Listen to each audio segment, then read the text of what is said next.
filmando. Tá, já? Tem que ir, tem que espalhar ao vivo. Passa pra mim, pro Antena Rush. Espalhar o link. Please we invite you to sit closer. Você pode me marcar no link?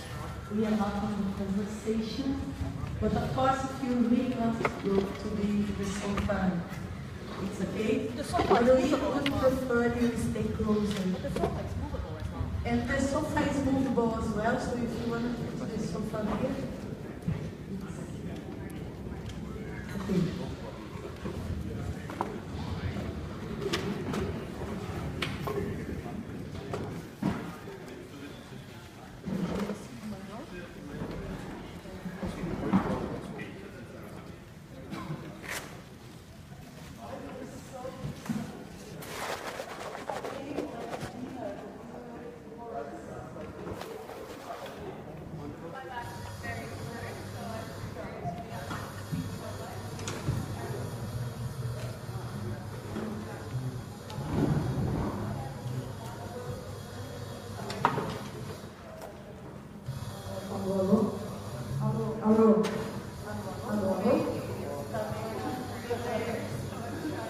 I don't know what we did since midday.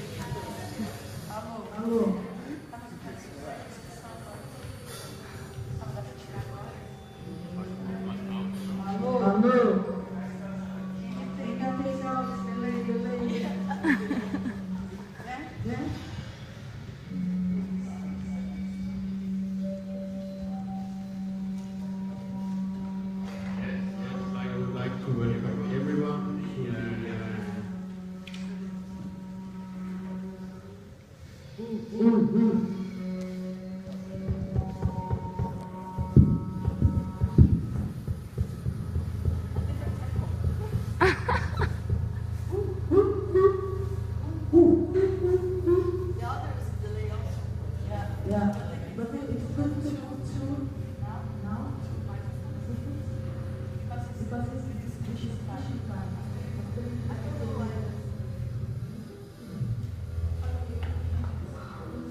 So yeah, before the event begins, I'd just like to, on behalf of Dome of Visions, just to welcome you here. Right now we are transmitting live. Yes. So I can tell everyone that we are in the third room, in the living room of the Dome of Visions, between nature and culture, between the inside and the outside. And to those of you who haven't been here before, I can say that it's Dome of Visions is an experiment. So we are here to explore new ways of building, and new ways of living, and new ways of interacting with each other. It's an activist project in reality, but the most activistic part about Dome of Visions is the events that are going on. So today this, what can you call it, technoshamanistic days event, or it can be the performances here, or the concerts, and so on. It's an open platform, and we don't really differentiate between the events. It's the citizens here who create their agenda, and that creates, I believe, cultural, sustainable culture. And so my name is Christian, and I'll be in the bar today with Mads. So if you have any other questions about the place, you can go up there, you can get a coffee. So, but I'm really excited about seeing this event, so yeah, have a great night.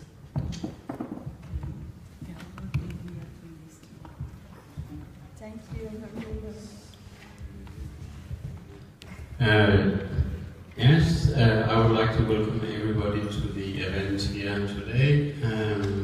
We will discuss technoshamanism, we will discuss alternative ways of living, of being, we will discuss how to reconnect with ancestrality, with ancestral modes of thinking. We're going to talk about how we can become self-sufficient, how we can ensure our liberty, and how we can ensure a sustainable way of living in the Anthropocene, which is the era we are living right now. And our first talk today will be Fabiana Borges, who will tell us about what is technoshamanism, where does it come from, why are we speaking about technoshamanism, and why do we think it's important to talk about technology and shamanism at the same time. And I would also like to tell you that this event is being live streamed, it is being live streamed on Facebook, and we are also recording all the sound, which will be podcasted later when we have edited the sound. And we are going to take a lot of pictures, and if you are taking pictures of this event today, we really like you to do this so we can document what is happening here today and what we are discussing. And if you are taking pictures, we would love you to share them with us, preferably under a Creative Commons license or something like that, so that they can be shared and people can know what we're doing. And Fabi, would you like to start explaining about technoshamanism? I want to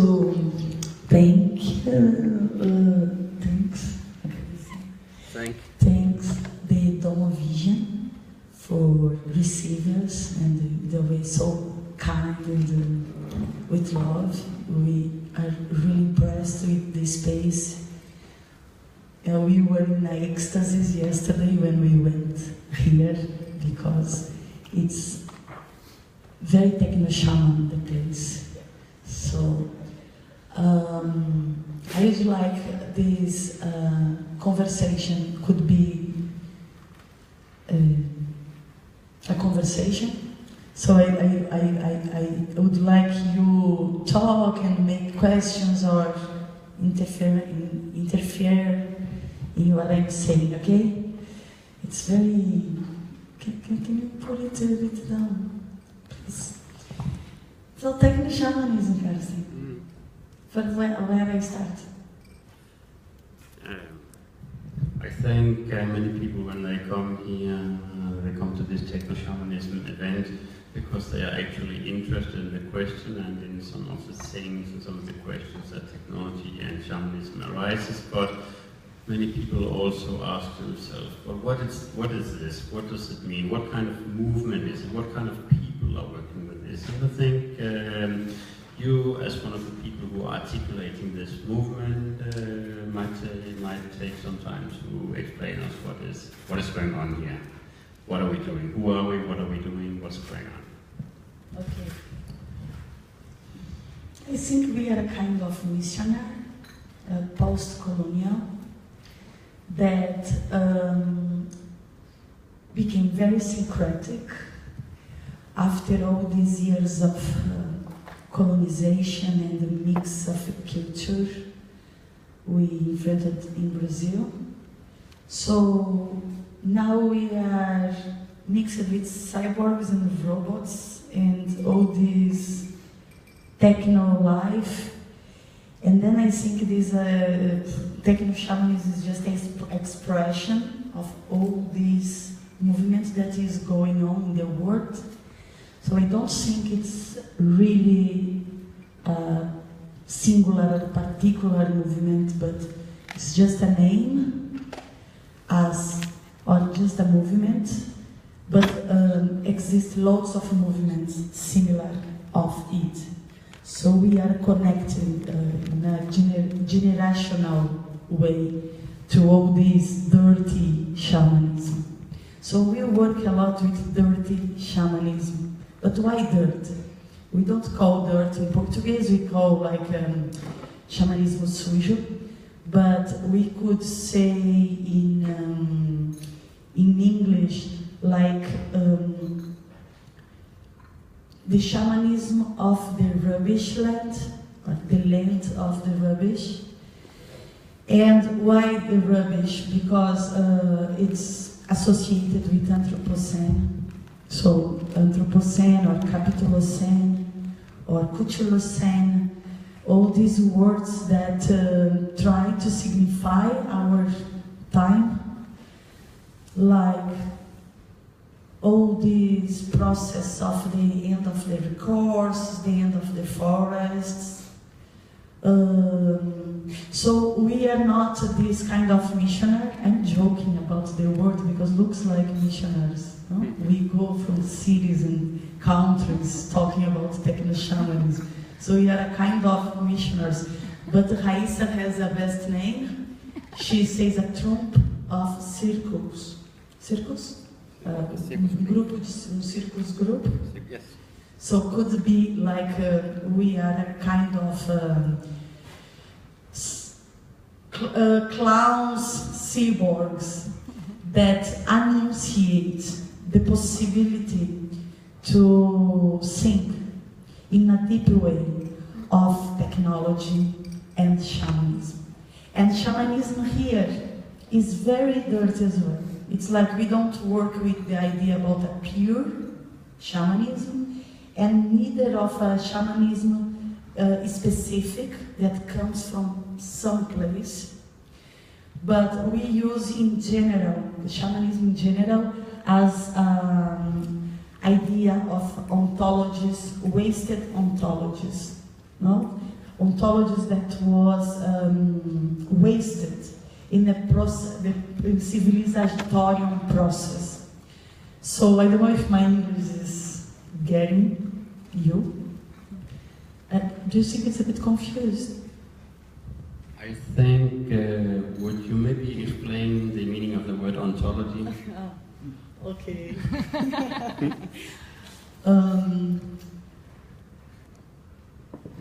Ontology, I think, is a kind of study of being. So the idea is, when you talk about ontology, it's something like what the human means. It's a big question, it's a philosophical question, and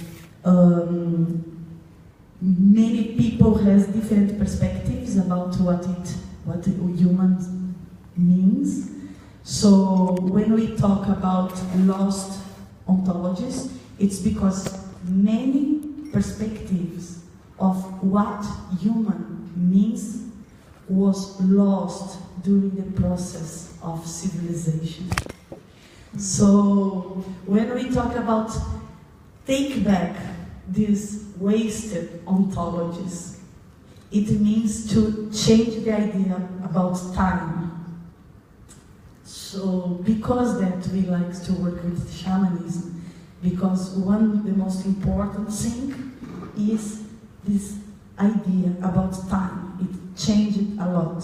No? Yesterday we were talking in Aarhus, University of Aarhus, and we talk a lot about the indigenous community and how do we feel when we are there, coming from Rio de Janeiro, São Paulo, Berlin, London, and goes to that community, how the sense of time changed radically, and we can understand how neurotic and sick and mental we are with this time, a neurotic time. So, perspective of time, ontology is like this as well. When you talk about human, what the human means, you talk about this association with time. So what the human means with time. So there is many things we could talk about time and space, or time and being, but we will not end there because there is many people who has much more skills than me to talk about travel, time, viajar no tempo. Time travel. Time travel, Time travel. time travel, etc. But what I would like to give is one concept. Can I walk a bit? Yeah? One concept that we work a lot now. The name is Ancestor Futurism, and the Ancestor Futurism works with many other concepts inside of it that give the base. For example, hyperstation. I don't know if you know this guy, hyperstation, who writes about hyperstation. But Nick Land, we are not like Nick Land people, but we like this concept of hyperstation. And hyperstations for me is very important for understanding ancestral futurism, because hyperstation is the idea that the fiction must offer difference us from the other entities. And this human we have now, we got all the things we have because our ability of make fictions. So it's very important when we think about fiction, not just as a symbol, symbolic level, in a symbolic level or imaginary level, but in a real possibility to be conquered and real. So in this sense, technoshamanism is a hyperstation, because we didn't exist before, and then we decided we were existing, and we just made an international festival. Like, we exist. So after that, many people got around this process, and we are doing now the third international festival. And in the middle of it, we did so many things. No, we started in 2014. Now it's 2018, 17, and we have a book. We have site. We have made meetings and projects in 7 or 8 countries. We show the book. It would be nice. What more we did? Meetings, festivals, free cosmogonies, a lot. Do it yourself. Do it yourself. I would just want to interrupt one moment. This is a book that we published after an open call for contribution from people who were in the first international festival of technoshamanism and other people that we knew would be interested but weren't. And we were trying to publish it in Spanish and English and Portuguese. In the end, we only had money for translations to translate it, to publish it in Portuguese. And we printed a small number of copies, but now you can find it as a PDF on the internet. And if you don't read Portuguese, then you can look at the pictures, but because the pictures will also give you an impression of the aesthetics of the movement.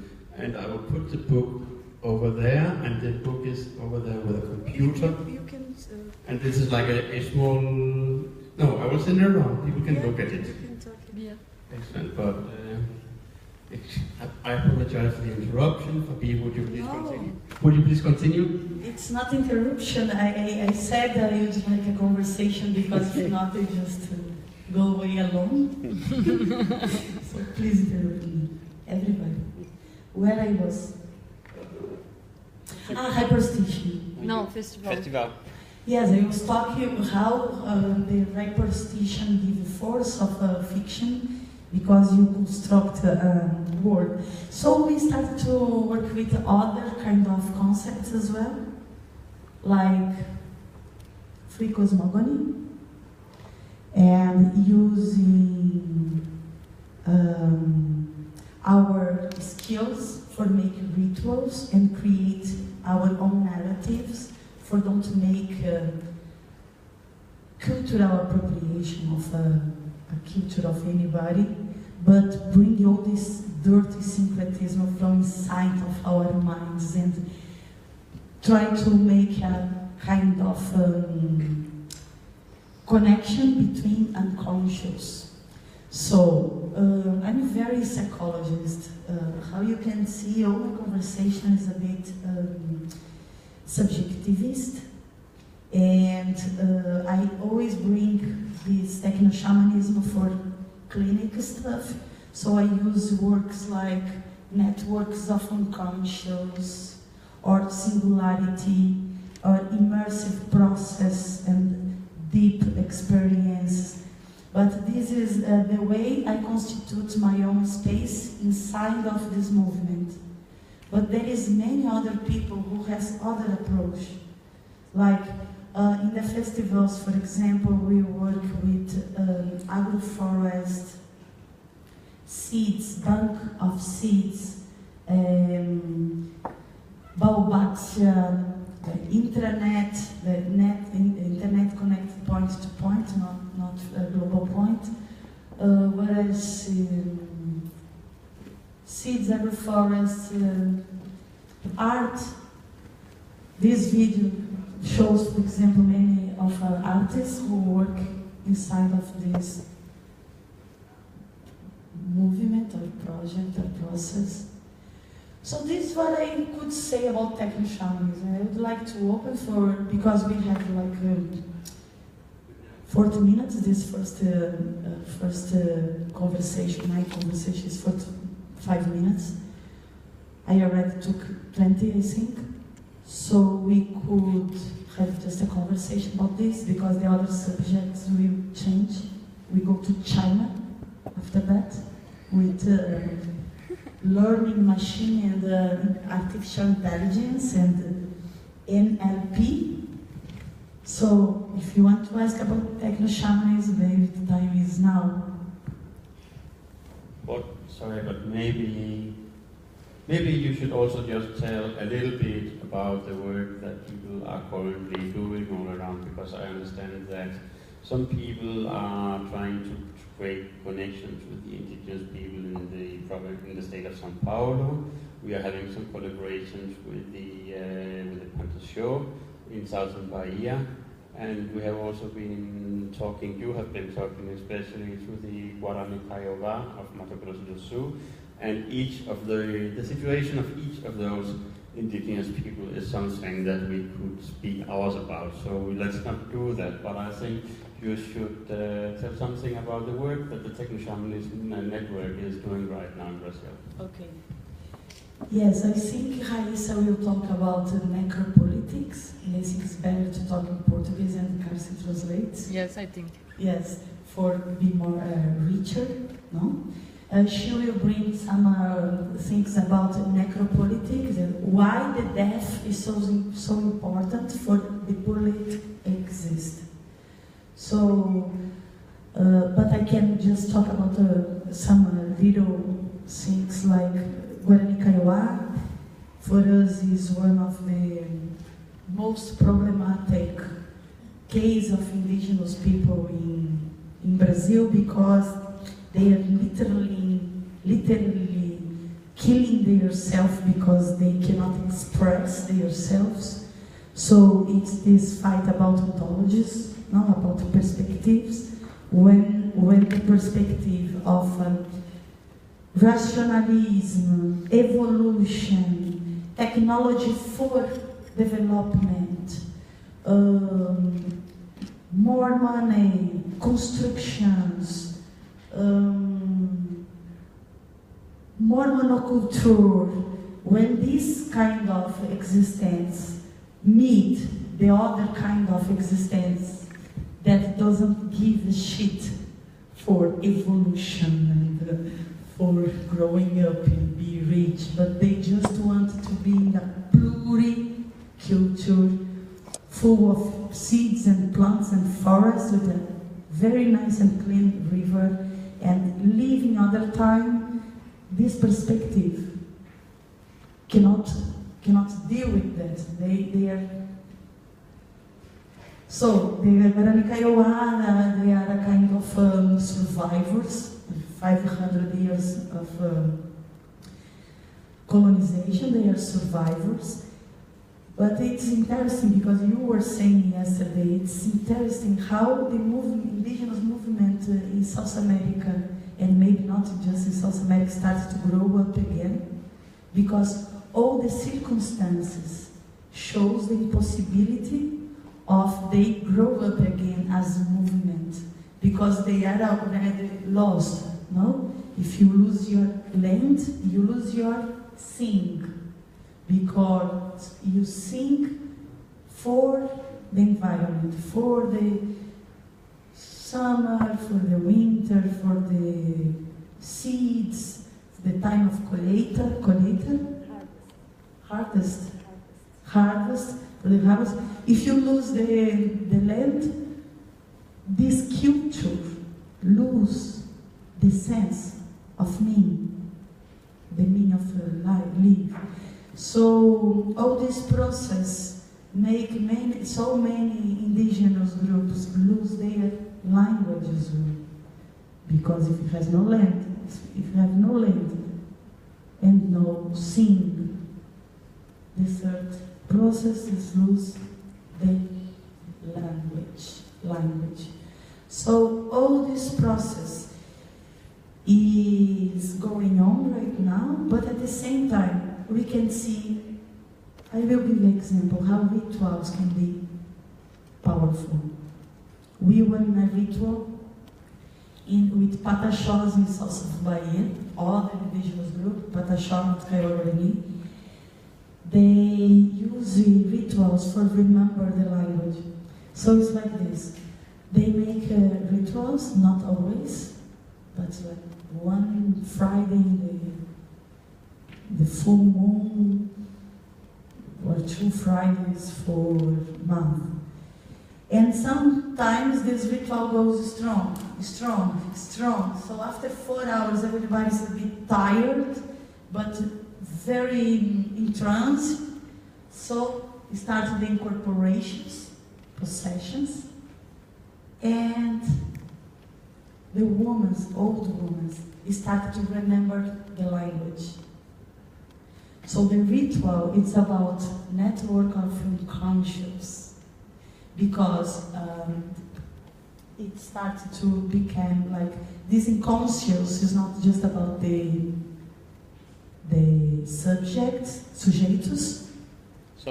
subjects, but about the land as well, or this flux of unconscious. If you connect unconscious in a deep way, you start to move it, so it became as a machine, a centrifugal machine, and kept this memory from the air, because, or from DNA, because it's absurd to see these people who doesn't speak their own language and process of trance and into the ritual, they go very further and the language comes. And where is the technoshamanism here? The students, the indigenous students from the school, they take their mobiles when it's happened, and then we go there and film it. They give it for their teachers in the school. The teachers take it from the University of Linguistics. And they are now with a big dictionary with more than 2,000 words, and they are bringing back the language. So it's interesting what you said yesterday, because all the process looks like it's irreversible. The colonization, not just colonization from Europe to the other countries, because Europe is a colonized country, and you know that because you live here. You know how much blood was necessary for lose all these ontologies that exist in all these lands. But the land doesn't forget, no? The earth itself doesn't forget. So, coming back to Guarani Kaiowás, they are now in an epidemic of suicide, and we would like to start to work with them. It's not easy, it's a dangerous place, it's a risk process. but maybe it's the place where we need to go. There is many projects there. It's the most suicide epidemic in South America for sure, because in one of the tribes, for example, is 12,000 people, and people in the teenagers from 9 to 14 or 15, they kill themselves, like 60 people for a year. So in a community of 12,000, it's a huge epidemic. So yeah, that's it about Kaiowá Guarani. I think maybe now it's time to hear if somebody has any questions for me to get the conversation going with. Questions or comments? You can say whatever you want.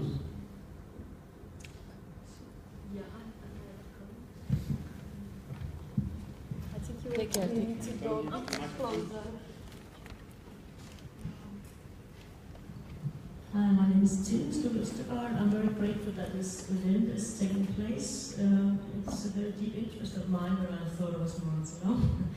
And what popped to my mind was you mentioned the notion of time, which is a very interesting philosophical and question, and also to our human existence, because we have some common denominators of time. So we can, like today, say we meet 2 o'clock. On the state. In Stonehenge, we would have said it was some days after the second full moon, after the summer solstice.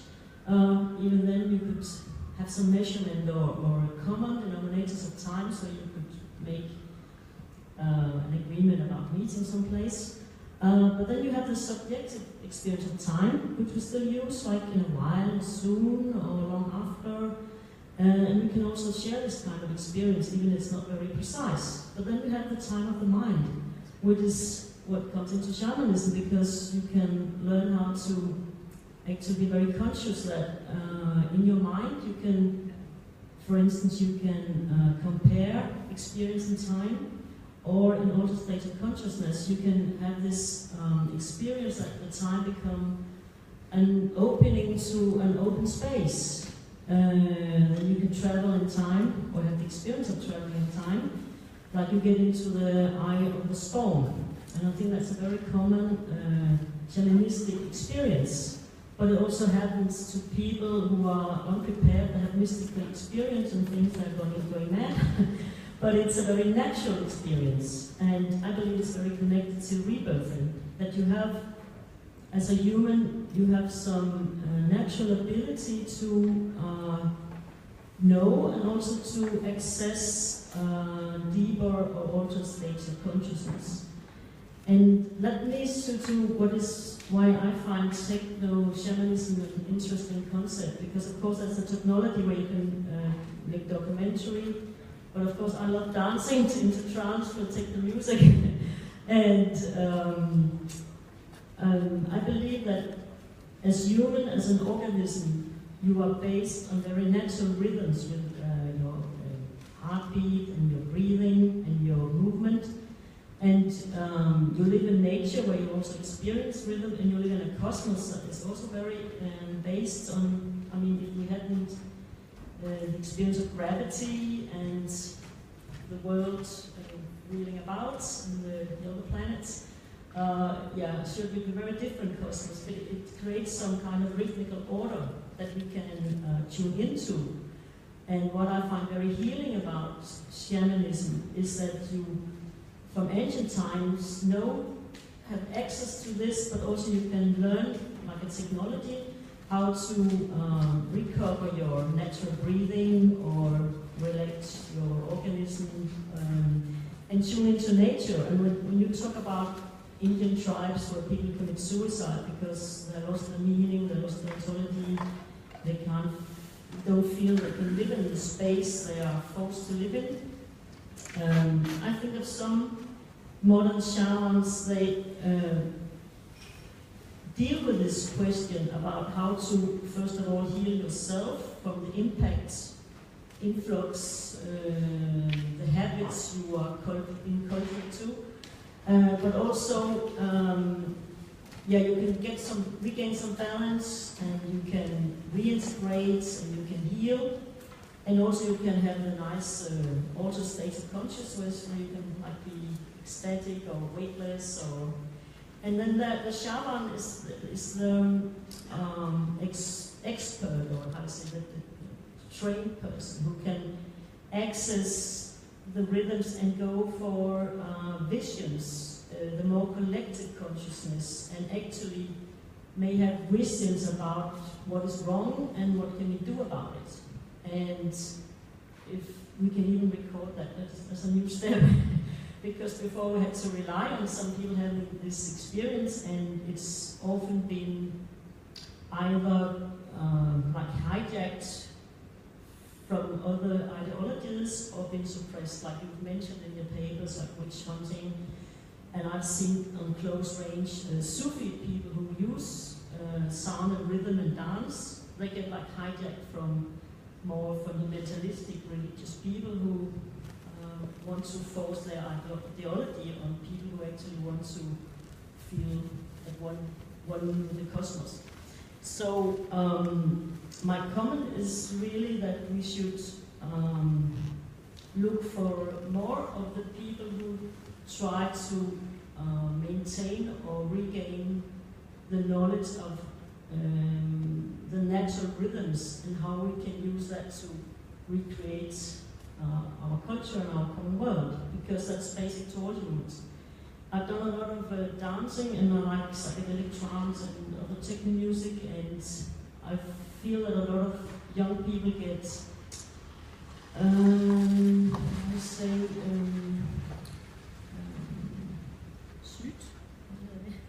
cheated.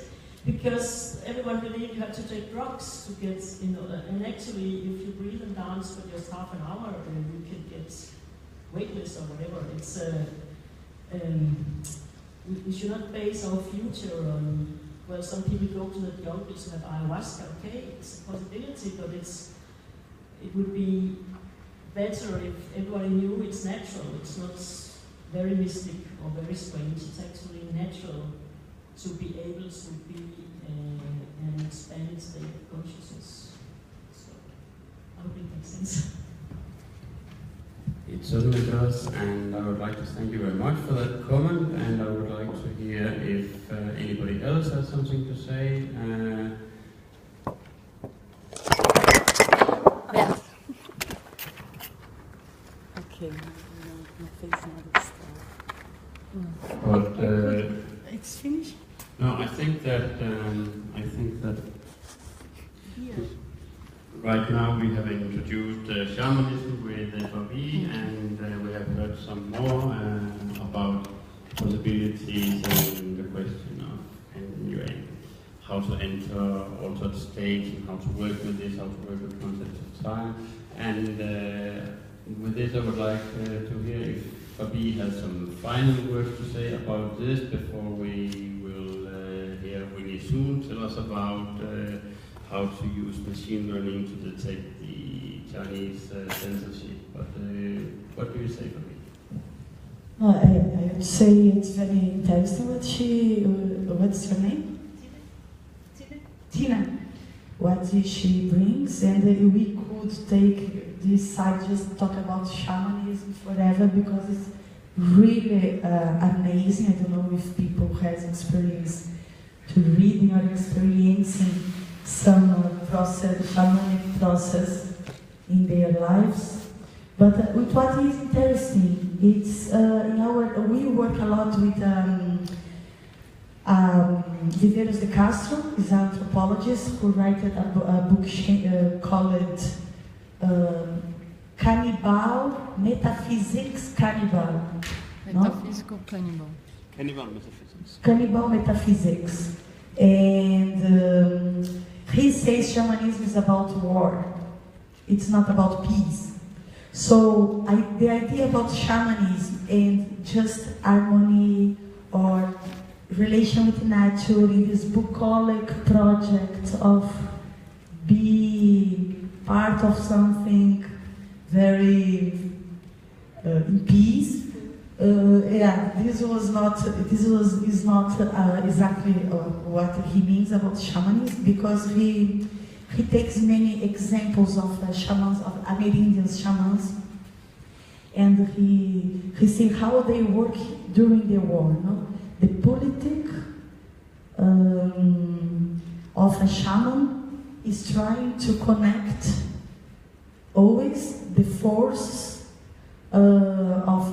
between nature and humanity, but it is not against war, because the war is necessary, for example, for don't to be so much people in the world. I'm giving like a very fast. So shamanism will not save us.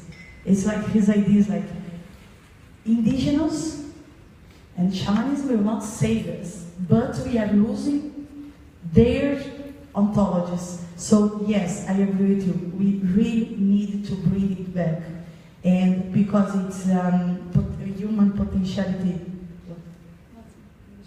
Okay. So I thought there was say some idiot thing. But it's interesting, like to think about technology into that. I was reading this guy, a philosopher guy, the name is, he's from Spain, Argentina. Fabian Luenha, yes. And he wrote a book, a very nice book, the name is Community of Spectrums, or Anthropotechny, the techniques of producing humans. It's very nice because there he constructs this parallel between what could be a technology, for example, from this other perspective, like Tina brought for us, or like we were talking about the Patachos indigenous, or from the middle of China, that indigenous who still were there. So many perspectives. But what if the Catholicism and the monotheism and these clean churches from the Protestantism was not the winner? How would be our technology now? Were we discussing now transhumanism? So in this book he brings some interesting ideas about how transhumanism is Catholic, because he brings this Renaissance, this when the Middle Ages are coming from Middle Ages to Renaissance. The big discussion was, for example, how the bodies would be after the death in Christianopolis, the cities of Jesus Christ, in this heaven. So how the bodies would be. And then he started to compare the transhumanist projects. Karsten will explain what transhumanism means if somebody doesn't know. But he started to compare the bodies of transhumanism and the Renaissance body, and it's the same, like free of sexuality, all their animality out, and with the bodies very subtle, like white, subtle. Well, so he gives so many characteristics, and he says, yes, look, this is a theological discussion. So if you analyze how our technology works, it's about control, omnipresence, omniscience, omnipotence. I can everything, I want being everywhere, I want to know everything that is going on. Facebook, one of our gods, no? A Catholic God, a Jehovah God, a monotheist God, who wants to be everywhere, be everything, and know, and have potence for move the world. Google is other God, but the transhumanism, the project of transhumanism is so deep on that to produce these gods, and maybe they will win if we don't bring these ontologies again, not because these ontologies will give a peace for us, probably not. It's not about peace or harmony, but it's about diversity. And our discussion about diversity the other day, like this is a question for you and for us. The diversity can make us more intelligent, and if we get more intelligence, we would be less stupid than we are being now.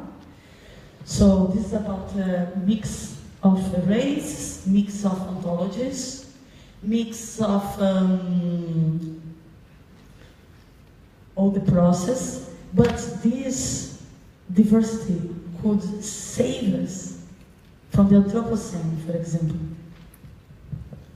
Yes, and I think that about wraps it up, so I'd like to thank Fabi very much for her introduction to the concept of technoshamanism, and now we would like to welcome Winnie soon.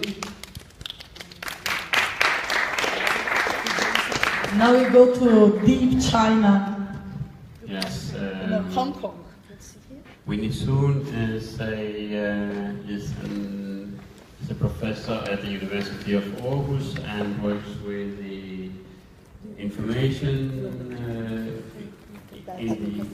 I just invite people for the ritual, just to say what we have. And before we give the word to Winnie, I would just like to remind everyone that we are having a collaborative ritual here at 9 o'clock. And there are some contributions to start it. I know Tina has a proposal. I know Sebastian is, who is right now featuring some other thing, is going to make some noise, and there is some percussion instruments. There is a drum that people can use to interact with it, if you will. You can take costumes, effects you want to use for the ritual, and we will try to build a state of mind, or in beginning of a new relationship together, like conceptualization of what we're doing here today. But that is 9 o'clock, and I hope you will all be here. And now I will give the word to Winnie Soon, who is going to talk to us about how we can learn about Chinese text censorship with machine learning. And thank you. Thanks, Carsten. Just first of all, I just would like to thank Fabi, who invited me to come to this event, which is something quite new to me, I have to say. I'm not particularly researching, or I'm also an artist as well. Today I think I'm more speaking on behalf than as a scholar. I think it's more suitable in a way that I can talk a little bit more freely in this context. But I would like to thank the group inviting me. And she particularly, when she talked to me, like, oh, can you talk something with a Chinese perspective? Can you talk something about machine learning? Because it's something that she knows where I'm interested in. So, very specific brief I received. And then I said, oh, okay, a little bit tough in that sense, because I also think about how my work is somehow related to shamanism or techno-shamanism. But I do think from the words that Fabian just now, she mentioned, there are a few things I find is very intriguing. So, Tina, I think, right, you talk about time, that's really sort of touch you. And for me, there are three things that is quite into my heart, and also something that I briefly will talk about, something related to death, something related to minority, the voice to be heard. This is also something quite related to the Chinese culture, particularly to text censorship, which is something that I'm particularly interested in. But first of all, I have to say I'm not from China. I'm born and raised in Hong Kong, so a little bit different from China, I have to say. So, but that's where I come from, in a sense, give me a very different perspective in looking into these voices, how the voices can be heard, right? And the third thing you mentioned about language, how to sort of protect the language, or in a sense, like, for me to think about why text has to be censored. What kind of voices have been hidden? What are the people that they want to say?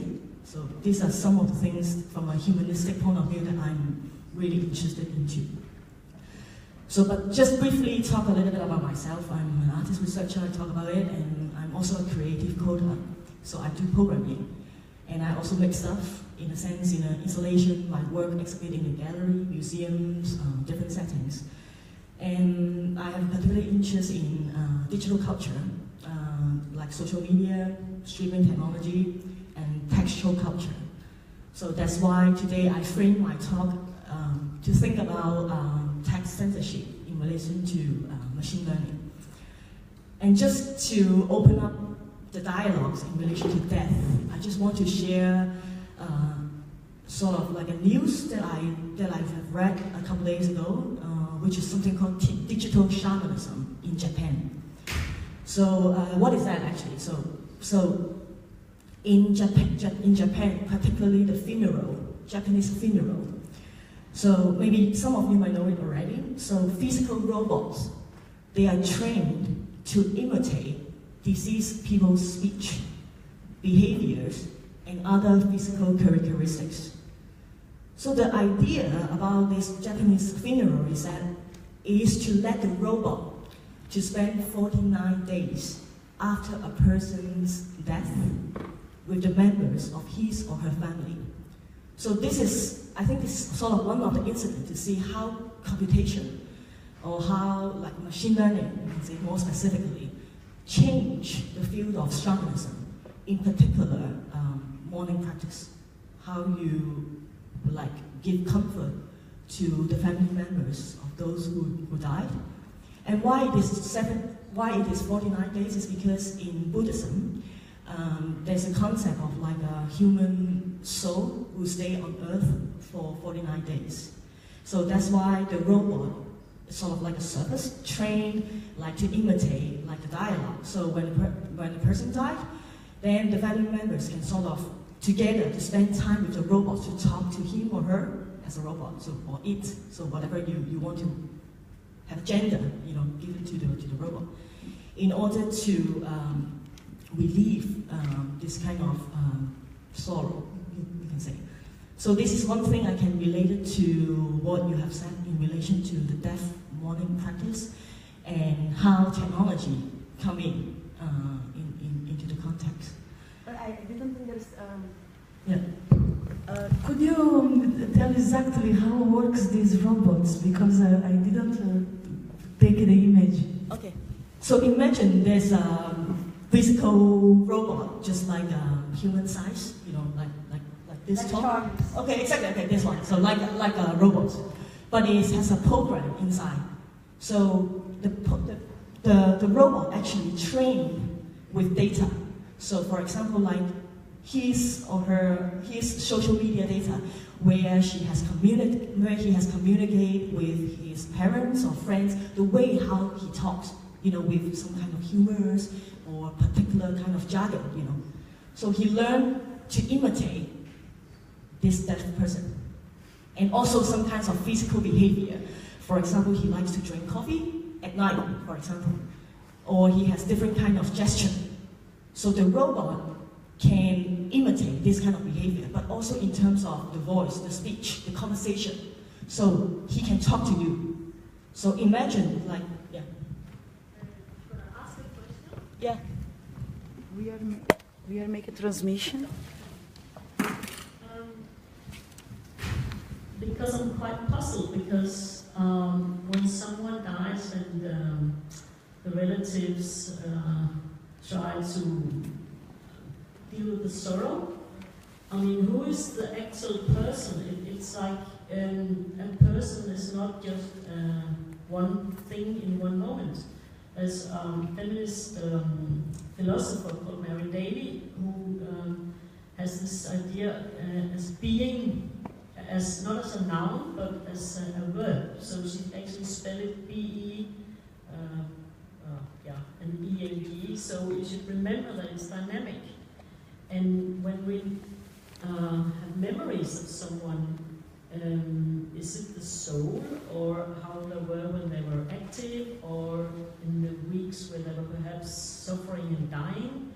So who are they communicating with? I mean, in your mind, you can share the memories, but if the robot displays some behavior, is it when your mother was demented, or when she was happy and did the garden, or what?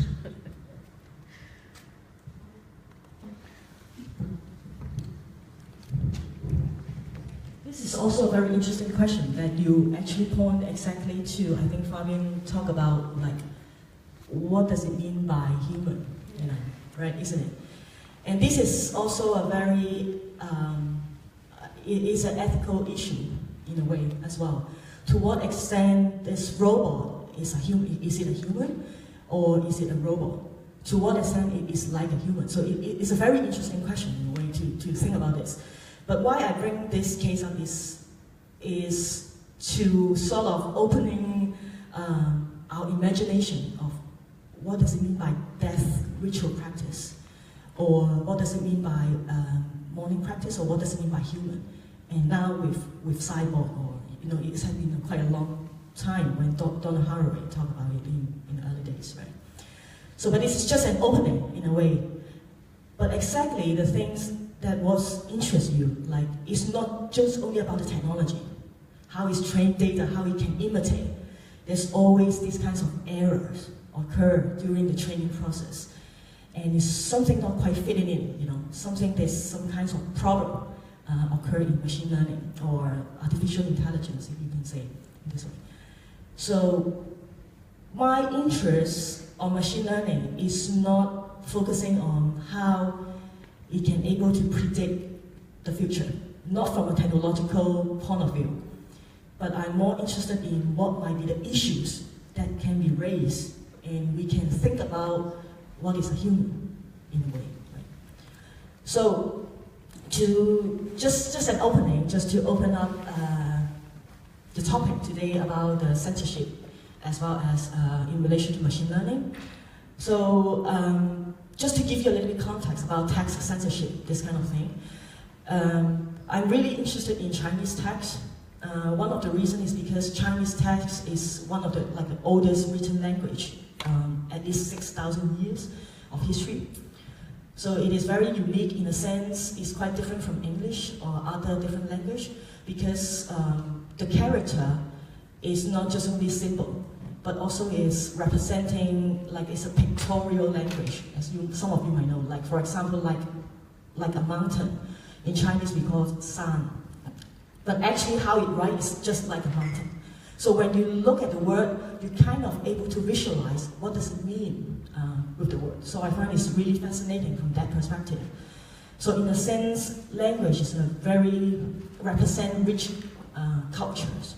So that's why I call this as a textual culture.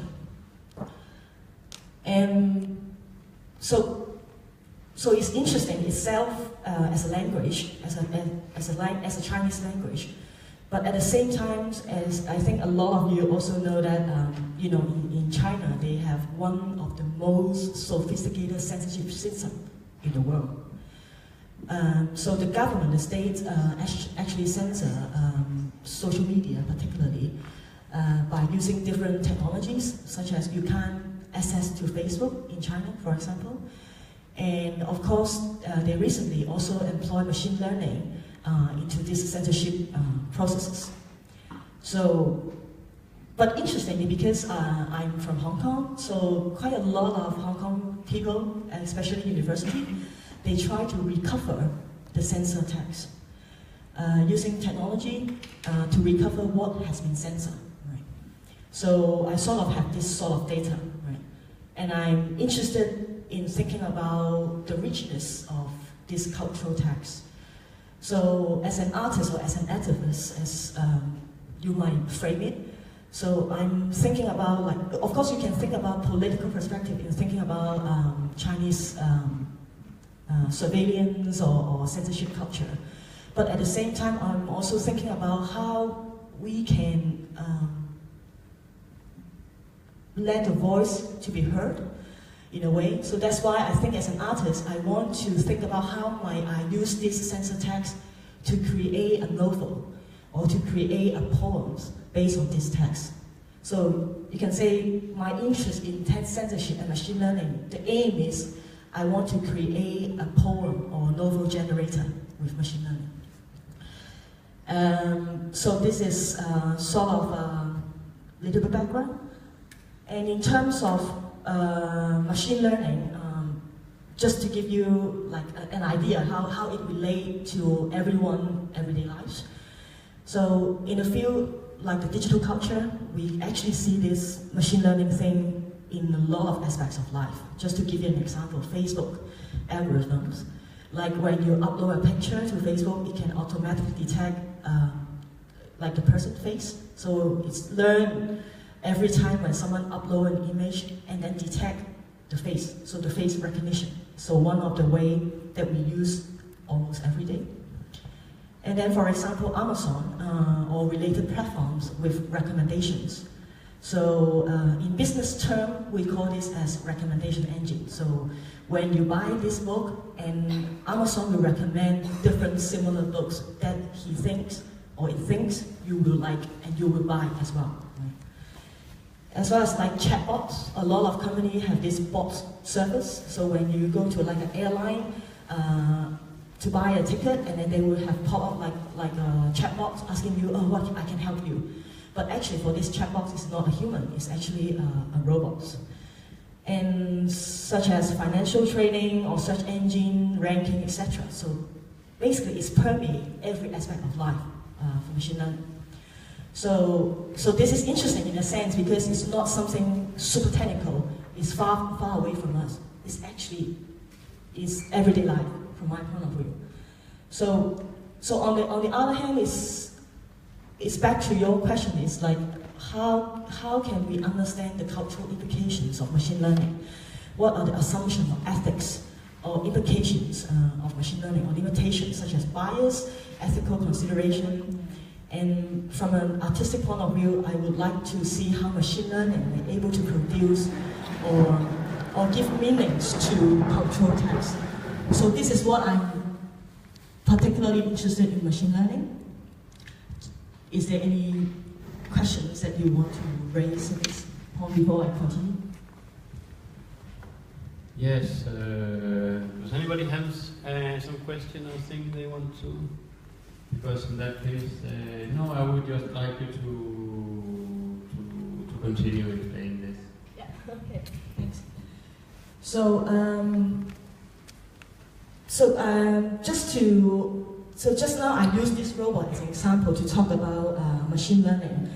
So to give you a little bit more articulation of what is machine learning, because you also asked about, okay, what does it mean by a physical robot that can imitate a human behavior, right? So the term machine learning, you can imagine machine as a learner. So it is actually learns through the data that you provide as input. And then the machine can make predictions, or the machine can make analysis through computation, through some kind of program code or coding. So in machine learning, we call this as data input, so like a training data sets. And then the data can be a lot of different things, like just now, like the Japan death, funeral culture, something related to text, something related to voice, or transactional data as well. So anything you can think about data, it can be a training data for a machine to learn and able to predict what you are going to say next, for example. Right? So back to something like the Chinese culture that I have mentioned about, the Chinese language a little bit. I find it's a very, there's a creative dimension that I find in the Chinese culture for those who make sensitive text. For example, they use different kinds of analogies or metaphors or other ways to work against censorship. So such that the voice can be heard, such that the text, when they put on Weibo, when they put on like Facebook kind of things, the social media, it won't get deleted. Right? There are ways to stick around in order to, their objective is to make the text retain as long as possible. So sometimes the text can be immediately get censored, but sometimes it takes 24 hours, a week to get censored. But I find this phenomenon is very interesting to see how text emerge from this community. And something particularly in Chinese, they can substitute the character with those banned words with other things, something similar in sound, or something similar, look similar, like homograph. So because in Chinese, again, I have mentioned, it's not just only character like A, B, C, D, E. You know, you substitute C with something else. But C, we have a lot of different words to pronounce as C. So that's why it's make censorship interesting for me. So, so this is the thing that I'm currently exploring. And I also know Carsten, also very interested in free software culture. And I know this is also part of the essence of techno-shamanism as well. So you champion open source culture and free software, right? And this is also what I'm interested in as well. And the way how I work with machine learning and text censorship is also something, this is the values that I have as well. Like how this kind of censored text can be open, and how I can use an open source platform to work with the project. You know, because one of the issues that I find for machine learning is very technical. It's very black box. We call this as black box. You know, Lotto coined this term black box, which means so we are aware about something as input, what we input to the Facebook. And we are also interested in the output, what the Facebook show you. But what is in between input and output? So what are the things that's happening between the input and output? No one concerned. Right? So, but that is something I am concerned. And that's why I think open source and free software movement is really crucial to break what is the black box, what are the bias, what are the implications, what are the political decisions that have been implemented in this black box. So I think in that sense, like this kind of values is very similar to techno-shamanism, in a way champion this kind of open sharing as well as like knowledge sharing as well. You are completely right about that, and actually, one of the roots in the techno-shamanism movement is precisely from the free software community in Brazil, because in Brazil you had free software people who started working with indigenous people, who started working with Afro-Brazilian communities, and they got exposed to, they were bringing the ideals of free software and the necessity of free software to retain a free society, and they met with the shamanistic practices, and that made the ideas merge in some sense, because like it is about having control on the processes that create your knowledge, which is the shamanism, and the processes that control your infrastructure, which in the futuristic societies we're living in is the software. So it's both things are about freedom. Right now we're in the situation that we need to go to the next... No questions, something like oh, that. yes, no problem, Fabi.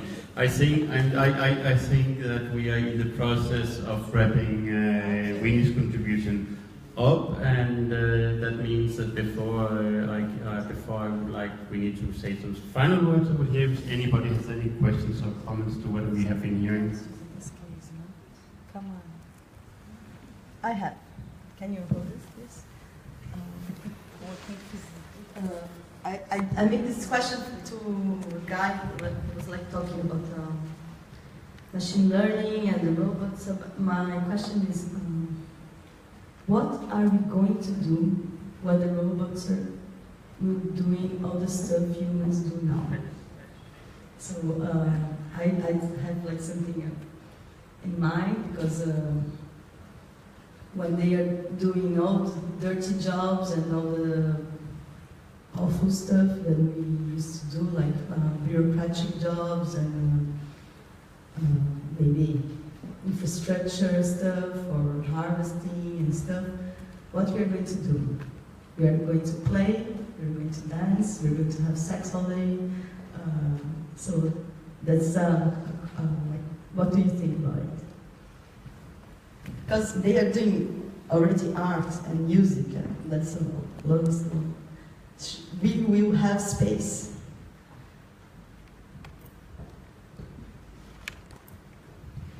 This is also, I think it's also a common question for a lot of people thinking about, oh, there's a threat. You know, someone also turned it into a threat.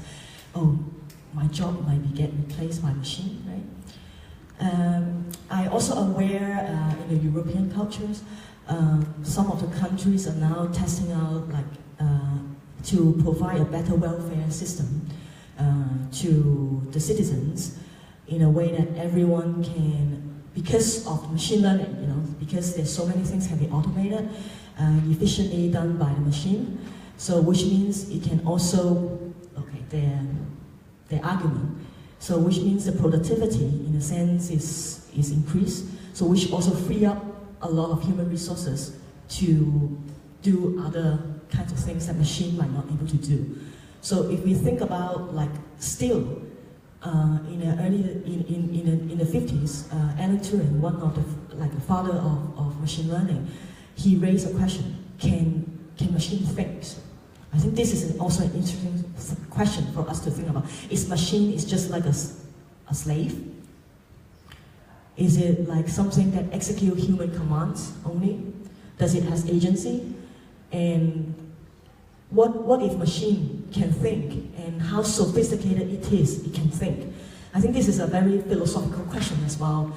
And I believe, I don't have an answer to that, or whether we should do something else, or we should like explore different things. But I do see the fact that even right now with machine learning development, there are also new kinds of jobs opportunity have been created.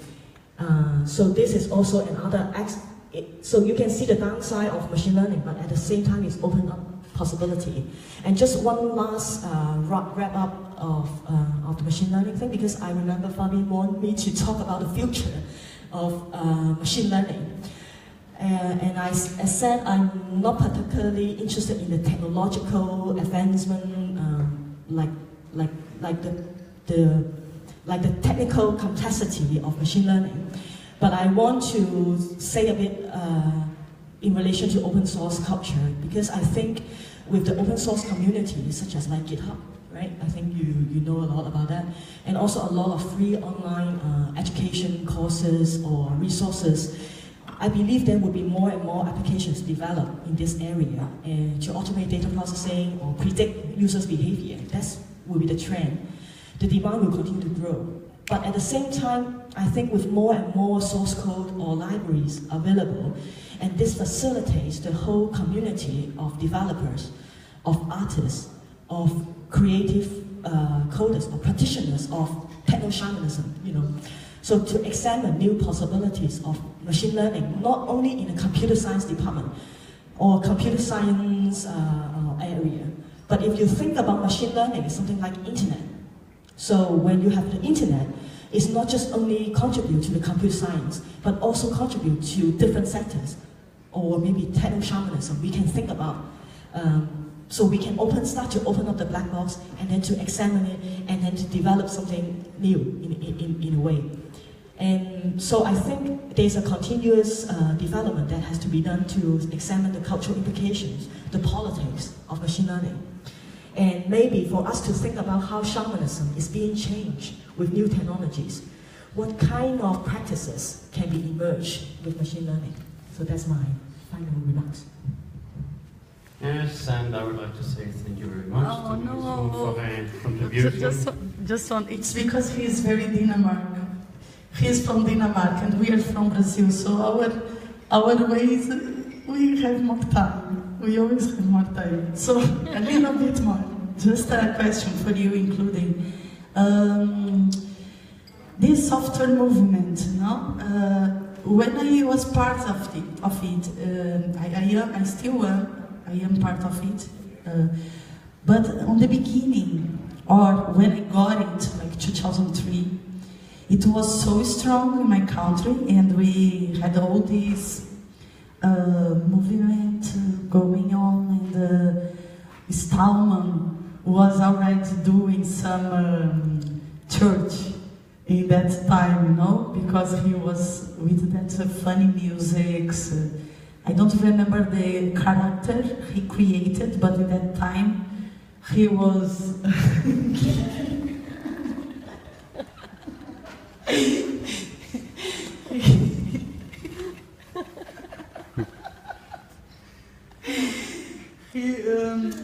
I remember he was singing and making a kind of church. And the most interesting thing was when we travel, you already have a community, no? So for me, for example, all my trips from Brazil, I always know where I would be. I would be in a hackerspace, I would be in a software movement, a free software movement, open source, because it was a community and it was very strong. So after this generation, lots of things happened, and we lost a bit this spirit of community in free software, and it was so co-opted from these giants, tech giants. So let's make a speculation now, and this question is for you too. What will happen? Sometimes I went to Berlin, I think. It was lots of hackers in the movement, and then I said, maybe technoshamanism is a tentative, a try to wake up this monster that is sleeping right now, and wake up and bring some Western ontologies for they be inspired and grow up again, as a movement, as a propositive project, and not so incorporated in big institutions and big corporations. So what do you think, you two, will happen with the free software movement? We lost it, I think it's just sleeping. I think that the many battles we're fighting these years, you could say, against the corporate world, against the interests that are controlling this world. We were fighting the free software movement to get people to put free software on the computers for many years. We were used to having people basing their communication on open protocols on free software, and what has happened, now there is a monopoly like Facebook who has installed like a man in the middle attack against the whole internet and is closing it down in proprietary protocols so they can excavate the private lives of everyone in order to sell publicity. And similarly with what you could say is the things about the climate struggle, the CO2 emissions. Yes, we would like all sorts of good things that happen. We are fighting for all sorts of good things to happen. But what is really controlling this world is money, is financial interests. And I think that techno-shamanism is also recognition that we are actually, on a global scale, we are losing these battles. So how can we teach each other to win these battles for ourselves, for the people we are in contact with? We can't save the whole world, because the whole world is controlled by financial interests who are interested in going another way. But we can do whatever we can for the people we can reach. That's what I think. Do you think something about that? Just briefly respond. I think one of the interesting things emerged within open source movement is the bottom-up, like grassroots community. It's also you can find quite a lot in Europe or even in China as well. So in that sense, what is different between bottom-up approach and top-down approach is that, so similar to the analogy that Carsten has talked about is a corporate control, whether the corporate decide what the software should look like, right? And of course they will say, oh, we are using user-centered approach and we will interview different people in order to develop our software in a better way. However, there's a lot of political decision that has been embodied in the corporate culture with the money, the money as the main driver. So which is so different from bottom-up approach. The bottom-up approach or grassroots approach is champion democracy in a way that things are collectively developed. And in a way that a person can contribute back to the software. Not just only you as a user, but at the same time you are also a developer. You are the one who have a say what Facebook should look like. What kind of features Facebook should get rid of, you have a say. So it's about democracy. It's about like an attitude or ethical consideration of bringing different kinds of community like Blossom or in another state. Okay, someone? Does anyone have further comments? In that case, I would like to thank Winnie Soon very much for her contribution.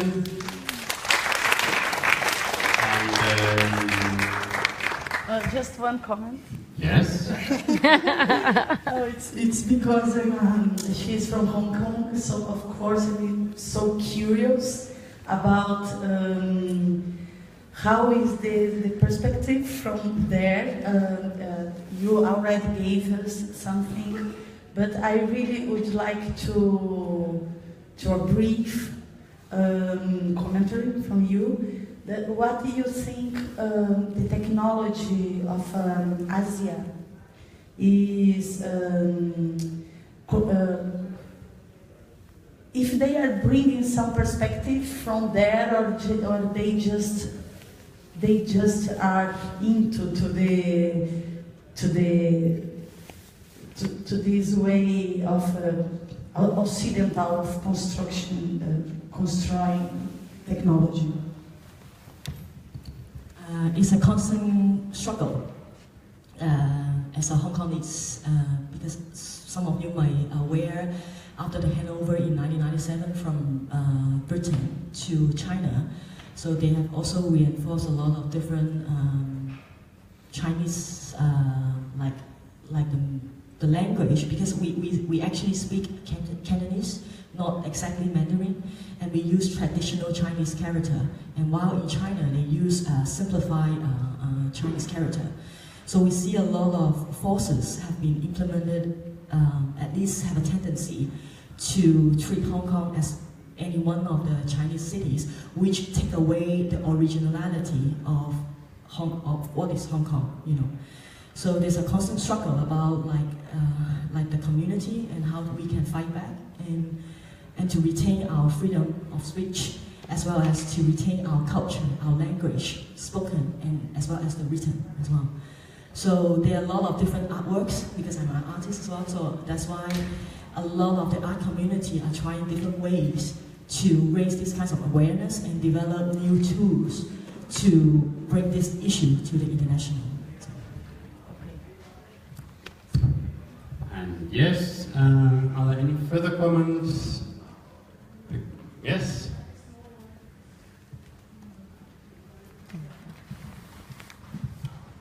You might comment on this. I heard in a Danish news program about culture in China that in big China, people embrace very much the new technologies that like face recognition, and that the idea of privacy has for a long time not been so promoted. So people are used to being very collective and being very controlled. So people think it's very, very handy that face recognition is used everywhere. Missing people can be found by chance because there's face recognition everywhere, and some people can't see the problem of collecting data about health or private information. Like we have Facebook here, but in this radio broadcast, it was seen that the control of data and the use of data was vaster than we imagine here, and it's built into the technology, so if you have a cell phone, it's already built into it.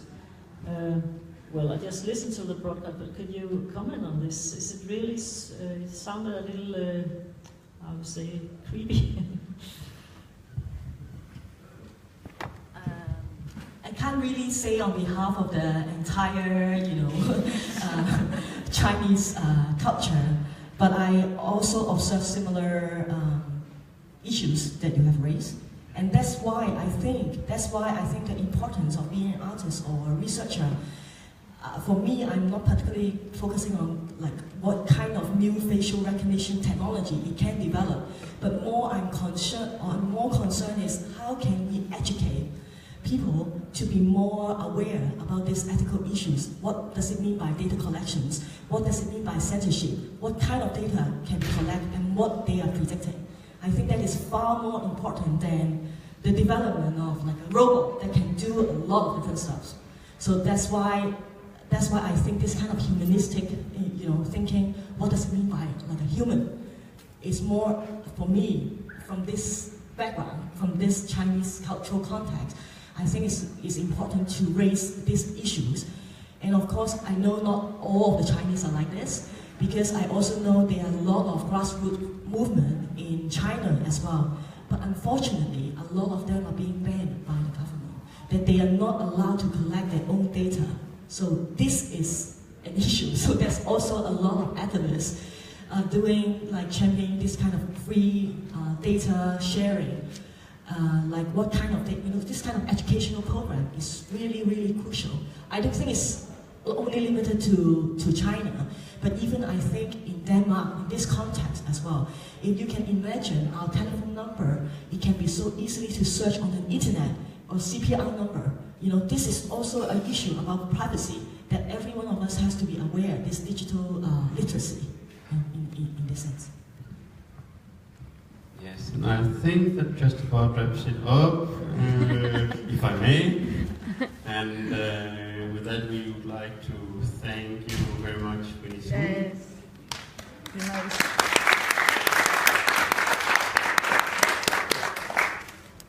And the next point in this discussion is I will have a conversation with Raisa Inocencio.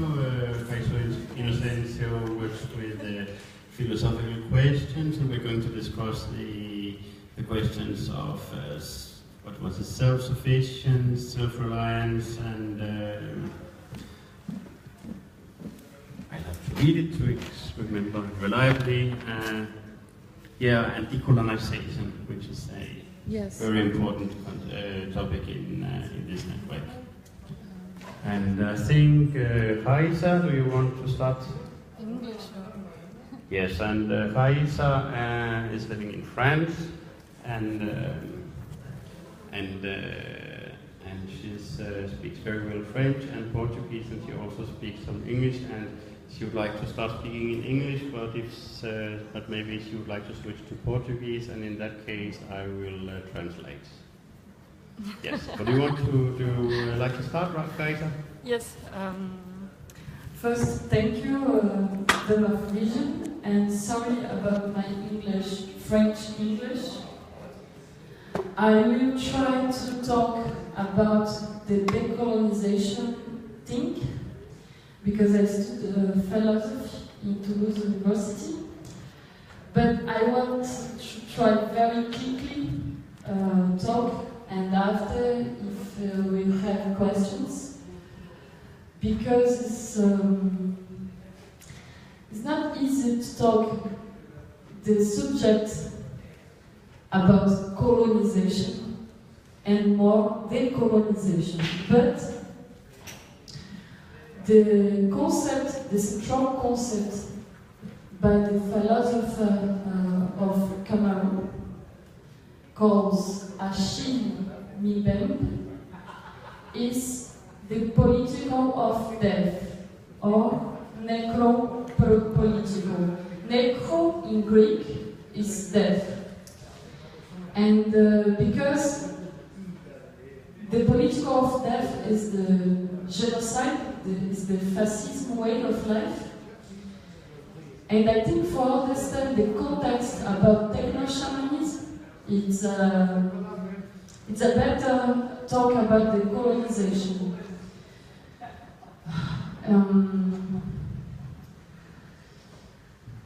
The decolonization movement started about how we can change the unconscious, colonial unconsciousness, and how talk about the trauma of the suicide with the slavery, with the Indian people, with the people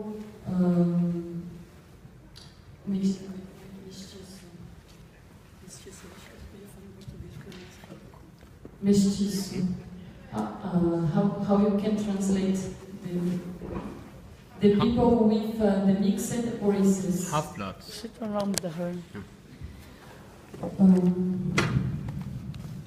The necropolitical is like the people. It's como a gente vê. Fala em português e traduz. Porque é muito simples. Is the sample? Sim. Alô. É simples ver o. É mais simples dizer fascismo ou política colonizadora, sendo que a palavra necropolítica é direta. Ariane. It's easier. There's another microphone. It's easier to talk about what you're saying, fascism or colonization, but the word that has a greater impact is actually necropolitics, the politics of death. Why? E a ideia, o conceito ajuda a entender como organizar comunidades autossuficientes para sair desse estado. Na filosofia a gente chama política de subjetivação, política de subjetividade, que também pode ser política de imaginário.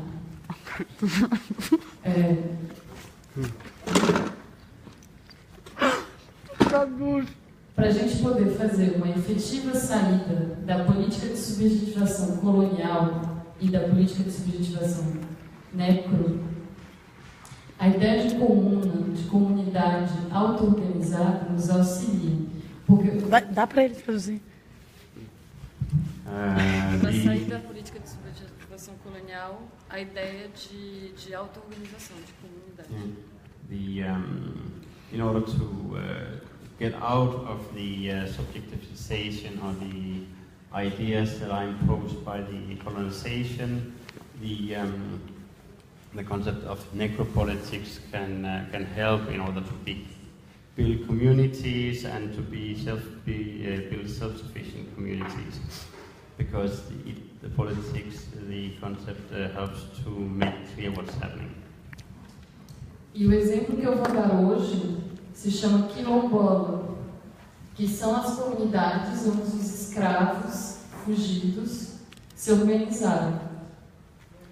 And the example I'm going to use today is what is called quilombos, which are the communities in which the runaway slaves organized themselves in Brazil.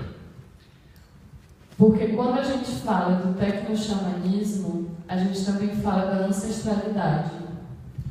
Because when we are speaking about technoshamanism, we are also talking about ancestrality. E dentro dessas comunidades quilombo ou quilombola, também se encontrou com as comunidades indígenas. E a partir daí, a troca de saberes, a troca de conhecimento, a troca de técnica. And within these communities, these quilombos, these communities of runaway slaves, there also arose an interaction with the indigenous communities in Brazil. That means that between the quilombos and the indigenous communities there were a lot of exchange of knowledge, of worldviews, of paradigms. E por isso eu volto para a questão da decolonização, descolonização, porque se a gente for ver, porque isso é uma saída prática, real, onde se cria novos imaginários, novas subjetividades. And this is why I am returning to the subject of decolonization, because this is an area in which you are Practical example. That is a practical example of where you are returning to other worldviews and other kinds of communities. E eu acho que justo para terminar, porque a gente tem que ser mais rápido, mas a ideia da descolonização é uma descolonização do inconsciente. E isso também é um inconsciente capitalista. E por isso também é possível pensar na Europa. And in that way, the concept of decolonization is itself a decolonization of the consciousness. And that consciousness which is being decolonized is exactly a capitalist consciousness. For that reason, it's very important to start with the decolonization of Europe. Yes, it's all possible. Thank you. It's very quickly, but I think it's better make questions, and with the questions we talk. Because if you want, I can give some text, some concepts, some books, some movies. Includes the Afrofuturism movement, about the making movies, about the future and the ancestrality.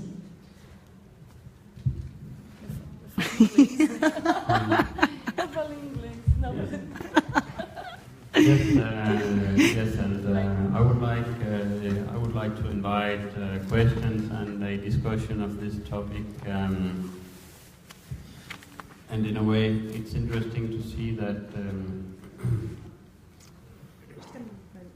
my English was speaking about decolonization, and I'm going to say really very little because we want to discuss this, but my English decolonization is that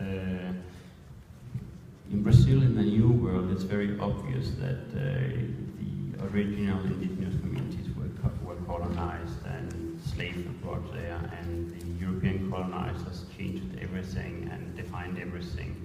But at the same time that South America was colonized,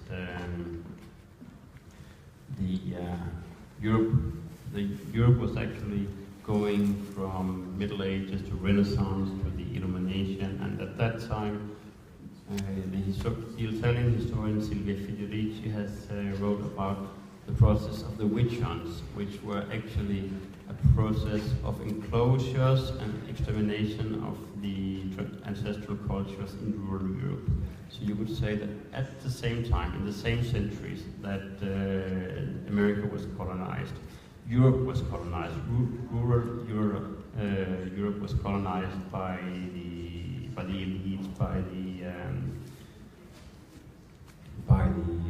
upper classes, and that was setting the scene for capitalism, because that meant that the rural population of Europe was stripped of lands they had right to for centuries. They were stripped of the technologies they had been used for centuries, because they were condemned by the church.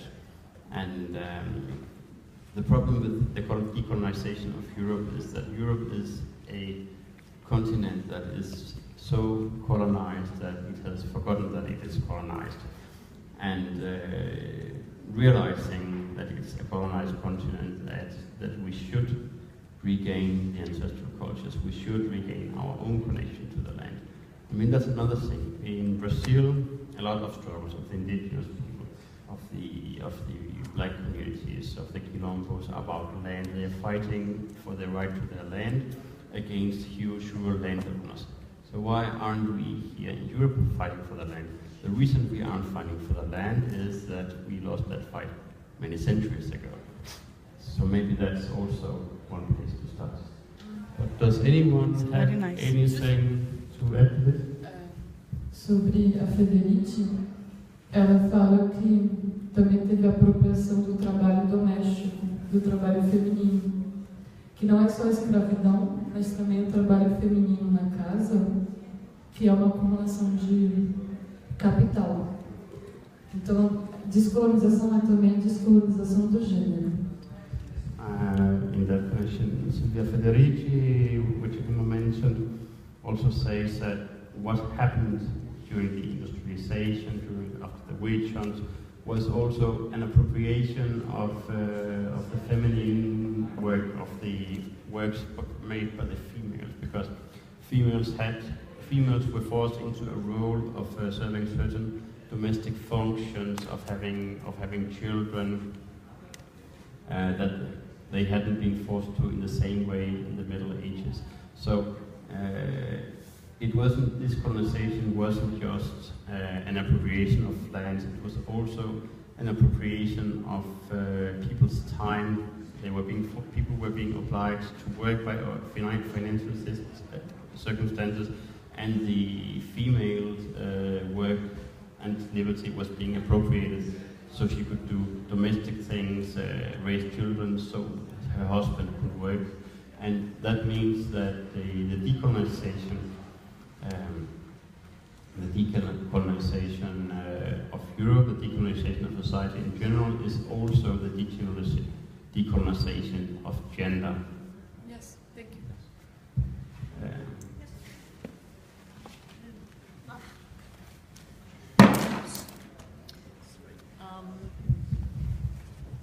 Well, I think it's an older problem than just colonization, because even when we talk about tribal life, we tend to have a kind of idealistic vision of it, but actually a lot of places tribal life include a lot of conflict because of territoriality, or even having an identity about fighting other tribals. Like we have an ethnographical museum here in Aarhus, and it's also a Danish history museum, and some 30 kilometers from here they have more than 10,000 items from sacrificial offerings from the Iron Age, where tribes from Sweden, we think, several times went to east of Jutland and had huge fights. They had great technology and weaponry because they've bought from or made images from the Roman technology of weaponry. So it's you should see it. It's thousands and thousands of swords and whatever, and you can see how they've collected the bones from the fields when the birds have ripped off the flesh. Huge offerings and huge rituals. So what I find interesting is in history there have been several kinds of empires, or I would say colonization by ideology, like the Chinese Empire had big fights and finally got into a very big empire. The Muslims conquered. Before that, the Greek with Alexander the Great. So it's happened several times in history that there's like tribal life, and there are like states or countries where several tribes are united in some common culture or efforts. There can be a lot of warfare, and then you have the empires. And for each of them are a lot of narratives that they are very beneficial or totally bad. So I think the real question is how can we structure our world so we can live in it without all these stupid costs of exploiting other people or even killing them off. I think it's better to talk in Portuguese because it's serious.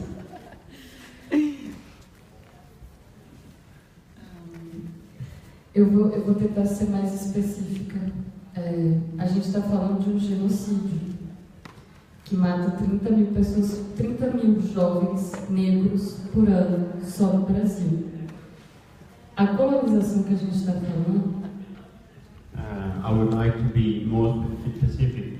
I am talking about a genocide which is killing 30,000 young black people each year in Brazil. E a construção de uma subjetividade desde o início dos descobrimentos da América, construção de uma subjetividade desde o início. And the construction of a subjectivity, or the construction of subjectivity since the discovery of America, que trabalha com 3 tipos de medo sobre o corpo negro, sobre o corpo escravo. which works with 3 types of fear: fear over the black body and fear over the body of the slave. Slave is the work body. O medo da loucura, o medo da morte e o medo do fracasso. Fear of madness, fear of death, and fear of failure. E toda essa construção de uma subjetividade baseada no medo e na violência, In all of the construction of a subjectivity based on fear and violence, inferiority, ela é considerada uma subjetividade colonial, no sentido que a gente está trazendo hoje. in that sense, we should consider it a colonial subjectivity in the sense that we are talking about today. E a saída dessa subjetividade colonial, ela parte do princípio da criação de real social, criação de comunidade. And the way to get out of this colonization is through the creation of real social interaction, through the construction of communities. E essa produção do real social, ela, mesmo o Achille Mbembe fala sobre isso, o filósofo camaronês. And this social reality, which Achille Mbembe is talking about, is about the desire, desejo. É sobre o desejo que a gente está falando. Por isso que é uma subjetividade, porque a gente está falando da produção do desejo. this is about desire. This is why we are calling it a subjectivity, because it's about the production of desire. Porque a gente quer viver, quais são os nossos desejos e como isso pode se transformar em política. Because we want to see a connection between our desires and how these can be transformed into politics. E hoje, atualmente no Brasil, essa questão está evidente porque nós vivemos um golpe de Estado. And today in Brazil, this question is becoming completely evident, because in Brazil we're living with a situation of a coup d'etat. Sorry, coup d'etat. Yes, a coup takeover. Uma das maiores populações carcerárias do mundo, uma das maiores populações da prisão carcerária do mundo. One of the largest prison populations in the world. E essa política de subjetivação egocêntrica, individualista, onde o outro ou é um mero funcionário do seu desejo, And where essa política de subjetivação que hoje no Brasil fez o golpe, this subjectivation which created the coup, ela também opera no imaginário. That also operates on the worldview of people. Incluso com a reforma trabalhista, no qual a pessoa trabalha sem ter, ela trabalha praticamente até a morte. Including with the labor reform, which was lately introduced in Brazil, which have actually split the working population of a lot of rights, and which means people will be working practically until they drop dead. E por isso eu volto à palavra necropolítica, porque é sempre uma política para fazer o outro servir de maneira destrutiva. Ela não tem direito à vida. That is why I am returning to the concept of necropolitics, because it's always politics of making the other, controlling the other until he is dead. The other loses their right to live. Inferiority. E por isso o technoshamanismo, enquanto rede, enquanto movimento, cria novos territórios subjetivos. And that's why technoshamanism, to the extent that it is practiced, to the extent that it builds, that it's being lived, is creating new communities.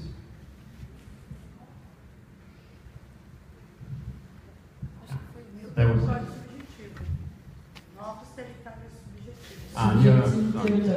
new subjective territories in Spain, yeah.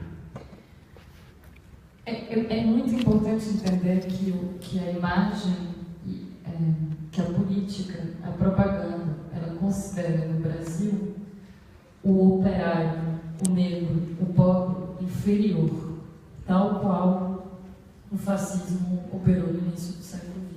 It's very important to understand that the images, the metaphors, the language, the worldwide views which are being employed or deployed in Brazil right now considers the worker, the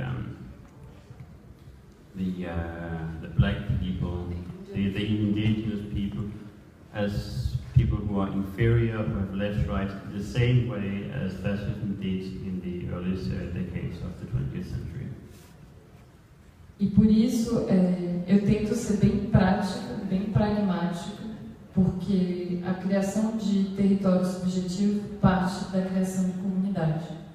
And that is why I like to be very practical, magical, because the creation of new subjectivities arises from the creation of new communities. That was it. Questions? I would like to invite you to eat some pizza. There's some pizzas here, some pizzas over there also, because we need to eat. Otherwise we die also. And if anyone has some questions or some things to point out. That doesn't seem to be the case, so I would say... Yeah. Yes, please. That's microphone. Yes, this one. Thank you very much for the precise details of what is happening in Brazil.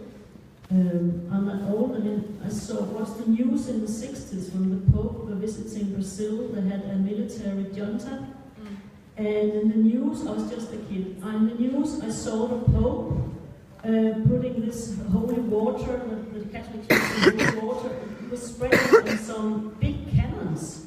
And generals also in white uniforms were watching, and I got this kind of, when you get this kind of shock where you get some insights. I knew exactly that there must be something wrong with Christianity, because this mix of religion and canons and dictatorship, there's something completely wrong here. So this image, I think it's very much in alignment with the terrible details of what's happening today. It's, thank you. I would like to add this very short comment that what Paisa was talking about Brazil is very definitely not just Brazil, it's happening here too. Yeah.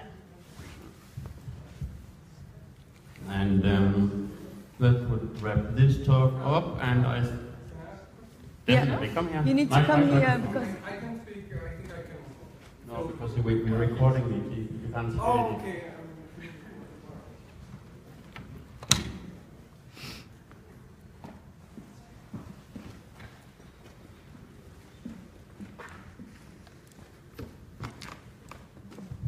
Okay, thank you. I was very interested in this practical community building that you're talking about, and you mentioned the quilombos of Brazilian jungles.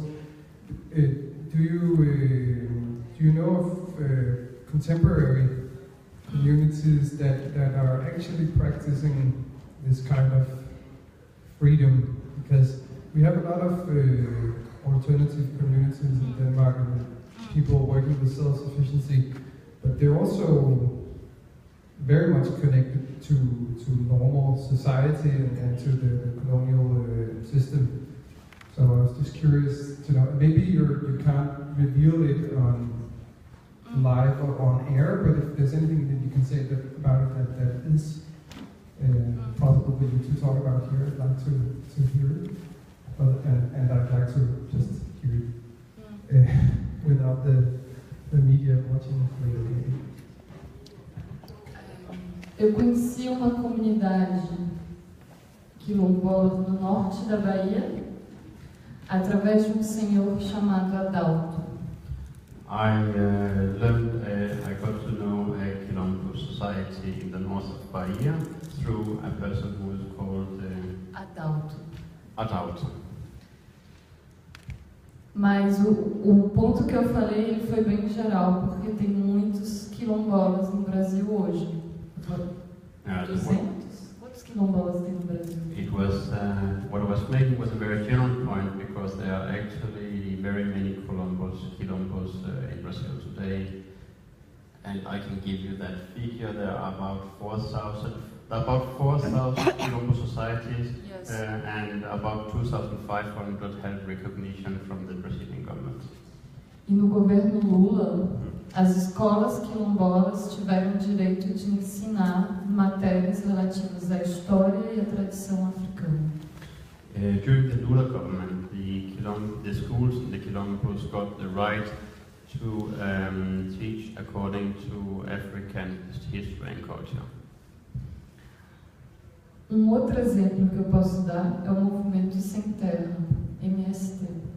Another example that I can give is the Landless People's Movement, MST, which is called in Brazil.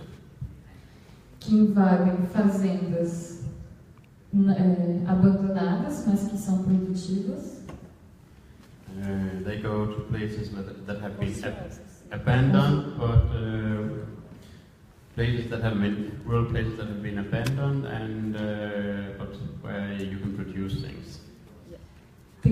São fazendas que têm donos, no geral muito poderosos, muito ricos, oligarcas, mas que eles não produzem nada. These are farms that are owned by very rich people, very powerful people, but they are just abandoned and they are not being used for anything.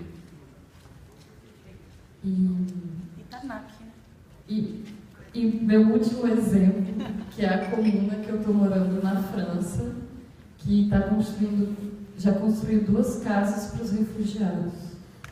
And another example is the community where I'm living right now in France, which is like a commune, and which has already constructed 2 houses for refugees. E que também pensa a descolonização do pensamento, da política do saber, and who also works with the this decolonization of knowledge, of thinking, of your minds. Yes, I think that wraps it up, and now we can relax a few minutes while the next point in our program here is a discussion between Rune Jørne and Amalie von Farah, who are both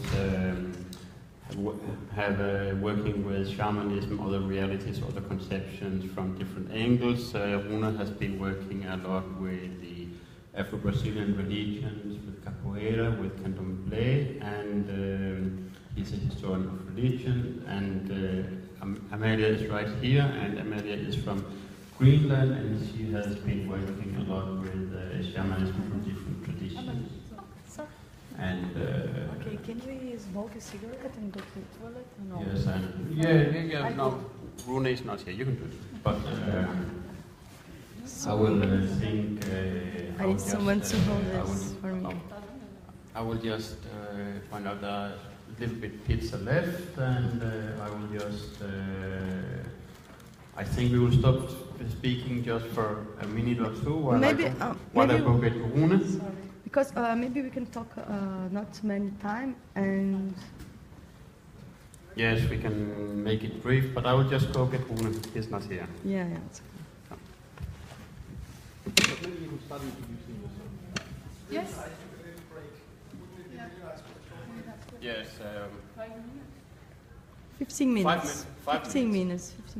15 minutes. Break, okay? Like 10 minutes. Okay, 10 minutes, and then that means 4:30 we continue.